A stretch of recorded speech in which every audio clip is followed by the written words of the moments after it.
eh bien, va se développer un mouvement en 1982, plus précisément au lendemain des fêtes de la Toussaint. Une grève va être déclenchée à Capesterre. Le patron des patrons de la banane, Max Martin, va décider qu'il ne va pas négocier.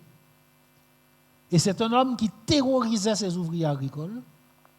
Il circulait sous son habitation avec son pistolet mitrailleur bien en évidence, habillé tout le temps en treillis, sous le modèle de ce que l'on connaît dans les grandes plantations en Amérique latine. Donc, il faisait peur, il n'hésitait pas à frapper également les gens. Donc, petit à petit, on a fait un travail et les gens ont compris, parce qu'il y a une tradition de lutte à Capesterre, et les ouvriers agricoles de la banane étaient des anciens ouvriers de la canne qui avaient déjà également conduit des grèves. Donc en 81, novembre 81, une grève est déclenchée, ils refusent de négocier. En janvier, les ouvriers agricoles décident, puisque M. Martin ne négocie pas, on occupe les plantations. Donc nous avons occupé les habitations de Sainte-Claire à Goyave, de Grand-Rivière, de Changy et de Moulenao.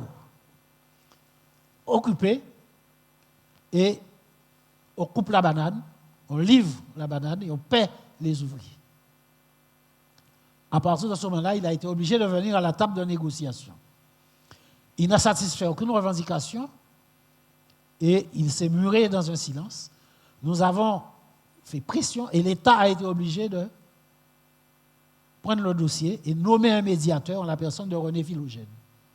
René Philogène vient, il examine les propositions et il fait une cote mal taillée et pour rapprocher les parties.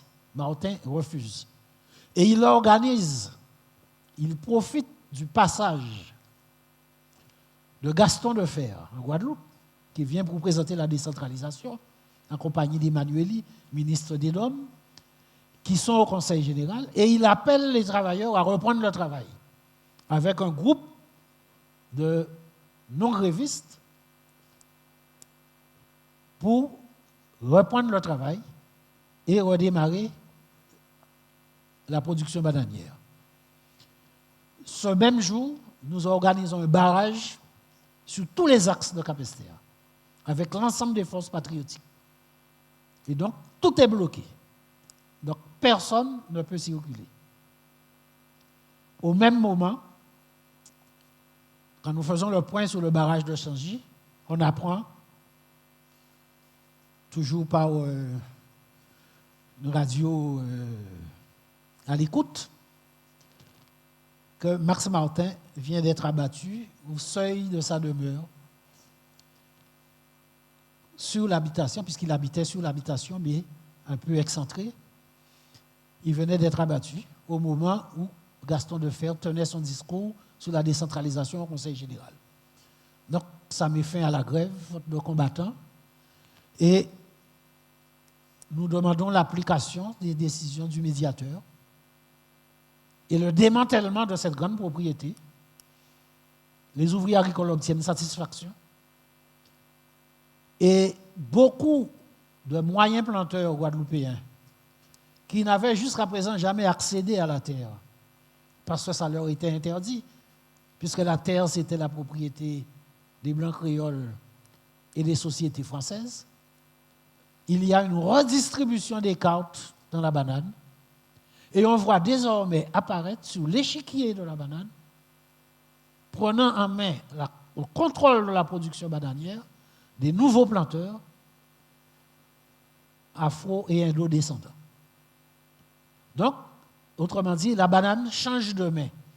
D'une affaire des béquets, des Blancs créoles et des grandes sociétés, elle devient une affaire guadeloupéenne et la petite et la moyenne propriété bananière devient la norme aujourd'hui, à part un ou deux îlots encore de grandes propriétés. Mais pour l'essentiel, le mouvement qui s'est opéré dans le secteur de la canne s'opère avec, bien entendu, un certain décalage dans le secteur de la banane et ça crée en quelque sorte cette paysannerie guadeloupéenne qui devient une force de production et un acteur économique avec lequel il faudra désormais compter. Autrement dit, ce mouvement des ouvriers a fait en sorte que la banane de Guadeloupe devienne une affaire guadeloupéenne.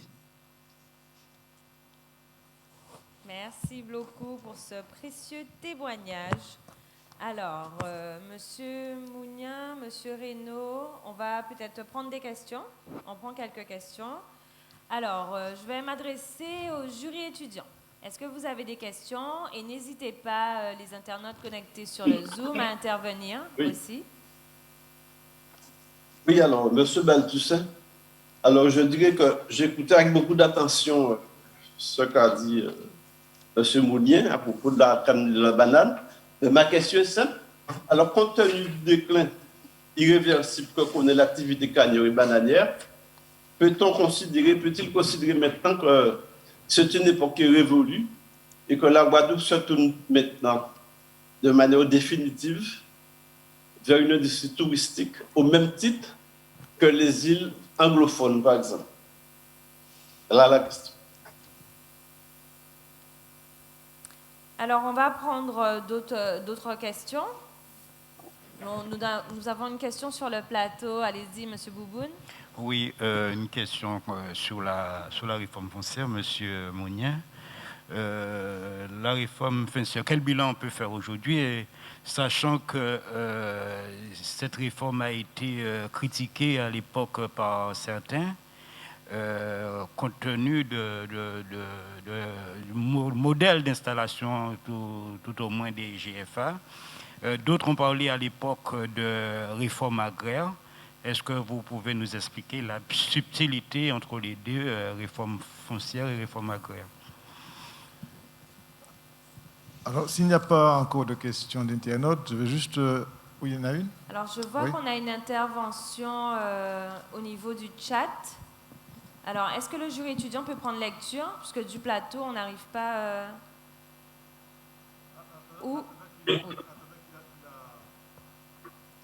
Tant que le jury étudiant reprenne la question, je vais juste reprendre la question de Michel et l'actualiser. Alors, la question est intéressante, je disais, parce que c'est un des aspects de la thèse qui a été signalé. La question identitaire, la question culturelle, on a vu le rôle moteur qu'a joué la culture et l'identité dans la lutte et dans la construction nationale. Alors, la question aujourd'hui est de savoir est-ce que cette culture, cette identité, est-ce qu'elle a la même charge contestataire, la même charge politique? Je prends l'exemple tout simple pour aller vite. Est-ce que par exemple, un chanteur de gros cas, comme on a vu à The Voice récemment, est-ce que c'était imaginable dans les années 70? Il faut aller vite. Bon, je n'ai rien contre les chanteurs de gros cas ni de The Voice, je vais juste illustrer mon propos. Alors, nous avons la question de Monsieur Mounien, c'est bon. Pardon, Monsieur Bouboune. Alors, c'est une intervention de Jocelyn Jalton qui dit « La Guadeloupe est le seul territoire où le principe selon lequel donner la terre à ceux qui la travaillent a pu être mis en œuvre au profit des paysans, ouvriers agricoles et jeunes agriculteurs guadeloupéens. » Voilà, ce n'était pas une question, c'était... C'est la conclusion de ce que j'ai dit. Voilà, c'est ça. Donc, on va passer aux réponses. Oui, alors, effectivement, d'abord, je vais répondre à la question ayant trait à la culture. Il est évident que aujourd'hui, la guadeloupéanité est devenue une évidence. Et cette guadeloupéanité, elle intègre un certain nombre de domaines et de paramètres. Aussi bien dans la façon de revendiquer la culture, de revendiquer la langue, de revendiquer la musique. Mais la question qui se pose, cette guadeloupéanité, elle n'est pas un fait, si elle est un fait acquis, on ne peut pas se prosterner devant elle. Il faut prendre le pari de l'approfondissement du développement et de la créativité. La culture n'est pas ce que l'on constate, ce que l'on vit un moment. La culture, ça se développe. Il ne suffit pas simplement de chanter, de jouer du goka. Il ne suffit pas de parler créole. Il faut travailler avec son époque, avec les acteurs de son époque, pour approfondir, pour développer. Une culture qui ne se développe pas, c'est une culture qui est destinée à mourir. Donc, autrement dit, tout le monde se revendique. Aujourd'hui, c'est très bien, mais il faut faire la part des choses entre ce que l'on constate aujourd'hui, ce que l'on fait aujourd'hui, et ce que l'on doit faire pour aller plus loin, pour évoluer. Il est évident qu'il y a quelques années de ça, on n'aurait jamais entendu quelqu'un qui chante goka. Mais ne serait-ce que Kassav. Ça n'aurait pas été possible s'il n'y avait pas eu tout ce mouvement de fond. Donc c'est la construction d'une identité et ça se fait dans le temps. Ça se fait dans le temps. Et chaque acteur, à son époque, doit contribuer à faire avancer la culture sur un axe de progrès. Pour ce qui est de la réforme foncière, la question, elle est peut-être sémantique, réforme agraire ou réforme foncière. Moi, je dirais que ce que nous avons accompli en Guadeloupe, en fait, est une révolution agraire. Elle est une révolution, pourquoi? Parce qu'elle a remis en cause le mode, ce qu'on appelle le mode de tenure du foncier. On est passé d'une structure foncière qui était représentative du modèle de l'économie de plantation à une structure foncière où la terre est devenue un moyen de production mis à la disposition des acteurs économiques de la production. Autrement dit, c'est une remise en cause fondamentale d'un système. Et dans beaucoup de pays, dans la plupart des pays, ce système n'existe pas. Donc, peut-être que c'est une exception guadeloupéenne, mais en tout cas, ça permet de créer les conditions pour permettre le développement agricole. Mais cela ne veut pas dire que tous les problèmes sont réglés, puisque la question agricole, la question du développement agricole, c'est à la fois un ensemble de questions, c'est le marché, c'est les prix, c'est la fiscalité, etc., etc. C'est-à-dire que ce sont des questions d'ordre politique, d'ordre institutionnel, qui échappent aux seuls acteurs économiques et qui doivent être versés dans le pot commun de la question de la domiciliation du pouvoir politique. S'il n'y a pas de domiciliation du pouvoir politique, il ne peut pas y avoir de maîtrise du développement agricole, indépendamment de la bonne volonté des acteurs économiques, mais il y a forcément une interaction entre les deux. Donc c'est à cette situation que nous sommes aujourd'hui. Alors, l'autre question sur le démantèlement de l'économie sucrière, il y aura toujours une économie sucrière, ne serait-ce que résiduelle, pour ce qu'il faut à l'économie sucrière, c'est de choisir quel marché embrasser. Je crois qu'aujourd'hui, les techniques de production du sucre de canne sont arrivées à un niveau de perfectionnement qui permettent de produire du sucre de bouche, qu'on appelle le sucre spécial, directement à la consommation et de qualité supérieure au sucre de betterave, pouvant viser des marchés de niche à des prix qui sont compétitifs hors du coût mondial du sucre.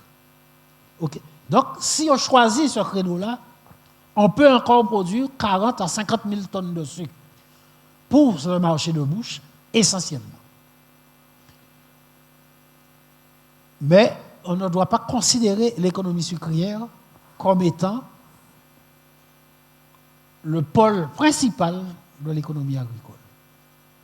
Par ailleurs, je ne considère pas le tourisme comme le développement touristique comme une fatalité ou comme une réponse alternative à la question sucrière, non.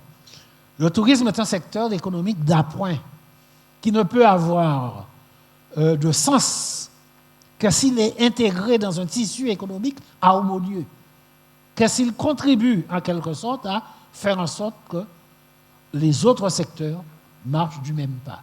Mais présenter le tourisme comme alternative, comme ça a été fait dans les années 70, ça a été une erreur qui n'est pas encore fatale, mais qui risque de le devenir, et que la situation actuelle que nous connaissons du point de vue sanitaire montre à quel point ce secteur est d'une fragilité immense. Et je ne crois pas au rétablissement définitif du secteur touristique, en tout cas pas dans les 10 à 15 années à venir. Même s'il y a un redémarrage du tourisme, mais ce que nous venons de vivre, ce que nous vivons aujourd'hui, nous rappelle que nous vivons sur une planète qui est devenue de plus en plus fragile à cause de l'inconséquence des gouvernants, et que ce que nous sommes en train de vivre aujourd'hui, ce sont les conséquences, les premières conséquences d'une mondialisation sauvage.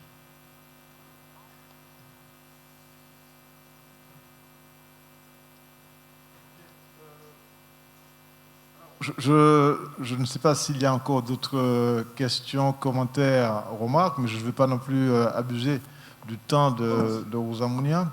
Alors, je vais peut-être, Lisa, passer à la conclusion. Je crois que, sauf s'il y a M. Bouboun voudrait nous dire quelques mots pour conclure, avant que moi je dise... Oui. Il y a une question de M. Sainton. Oui, vas-y. D'accord. Alors, qui explique qu'il y a une contradiction, voire un antagonisme de fait entre l'économie de production, orientée vers le marché intérieur, et une économie de services, encore très dominante, qui est le moteur actuel de l'économie, dont dépendent la majorité des acteurs sociaux, y compris ceux qui revendiquent des améliorations au sein de ce système. Et sa question est donc, comment sortir de cette contradiction qui porte en elle des facteurs de division profonde, comme on l'a vu, dit-il, dans certains conflits du travail de ces dernières années? Oui, c'est sur cette question que j'ai dit, il me semble qu'il est nécessaire d'avoir une réflexion concertée parce que, effectivement, on se pose la question de savoir si la prolifération de revendications maximalistes au plan social n'est pas en quelque sorte une façon de réduire à néant toute velléité de développer un secteur de production qui ne serait pas en mesure de faire face à des charges qui seraient insupportables. C'est une des contradictions que nous vivons dans le système. Alors évidemment, il y a plusieurs façons de traiter la question. Certains peuvent avoir un raisonnement qui considère que plus on fera de revendications maximalistes sur le plan social, plus on mettra le système en difficulté, il arrivera un moment où il ne pourra pas supporter. Bon. Mais cela risque aussi de vous entraîner, qu'on le veuille ou non, dans ce que j'appellerais une politique de la terre brûlée. Donc il faut trouver la juste mesure. Moi, je ne l'ai pas. Je n'ai pas d'outils me permettant de définir la juste mesure. Mais ce que je sais, et ce dont on se rend compte aujourd'hui, c'est que dans le cadre du système actuel, ceux qui travaillent dans le secteur productif, qui créent de la richesse, qui créent et qui produisent, n'ont aucune chance de s'en sortir véritablement dans le système actuel. Donc, forcément, à un moment ou à un autre, il faudra trouver le point de convergence des intérêts entre ceux qui vivent du système bâti sur le modèle des transferts et ceux qui sont les acteurs économiques créatifs. Il faudra trouver le point de convergence et c'est à cela que nous devons travailler, c'est-à-dire qu'il faut trouver le plus petit dénominateur commun entre tous. Et moi, je crois que ce n'est pas un problème économique, c'est avant tout un problème politique. Et c'est peut-être par là qu'il faut chercher la réponse. Très bien. Je pense que Rosa Mounier a fait la conclusion. Je ne suis pas sûr qu'il soit nécessaire de faire de synthèse après ce qui a été dit. Je crois que ce que je retiens pour aller vite, c'est que, pour revenir au sujet de l'intervention, les mouvements sociaux qui ont fondé la nation guadeloupéenne, à l'évidence, la nation, c'est une construction. Et ce qu'il a présenté nous montre qu'il y a des grèves fondatrices, il y a des grèves qui ont cimenté l'unité nationale. Il y a aussi un effet, à mon avis, qui est indéniable, c'est que le foncier, par exemple, ça a été un effet de l'action patriotique. C'était une forme de patrimonialisation du foncier. Donc je crois qu'il y a des choses qu'il faut retenir de cette histoire pour éclairer le présent. Et je termine avec ce qu'il a dit. On ne peut pas imaginer une avancée sans vision globale et puis sans projet politique. Je reprends le mot projet politique. Voilà. Donc Lisa, tu vas peut-être te présenter la suite. Je vais dire, monsieur Mounier, merci en pile pour présence aujourd'hui avec nous. Et nous qui laisser conclusion là, monsieur Bouboun. Oui. Merci en pile et nous qu'à 10 autres à mercredi prochain. Enfin, conclusion, c'est beaucoup dur. Déjà, au nom du maire, bien entendu, je remercie monsieur Mounier pour la qualité déjà de son intervention. Et d'autre part, la richesse des différentes interventions des interlocuteurs, de nos amis Facebook et Zoom que nous avons eu. Le mouvement social, il faut le connaître et c'était important. L'histoire du mouvement social, il faut le connaître et c'était important. Et ça permet aussi quelque part de comprendre la situation actuelle, puisque la situation actuelle décline justement de cette histoire, de ce mouvement riche et qui a le mérite, qu'on a le devoir en tout cas d'apprendre et de le connaître. Quand j'étais plus jeune, dans les livres d'histoire, je retrouvais une partie de l'histoire de la Guadeloupe. Nos jeunes aujourd'hui n'ont pas cette chance-là, sinon d'aller eux-mêmes de faire leurs recherches.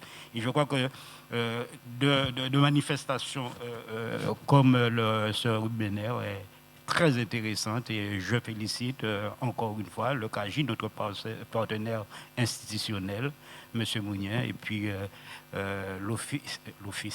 l'Observatoire territorial de la ville des Abîmes, comme j'ai dit au début, véritable cheville ouvrière de cette manifestation.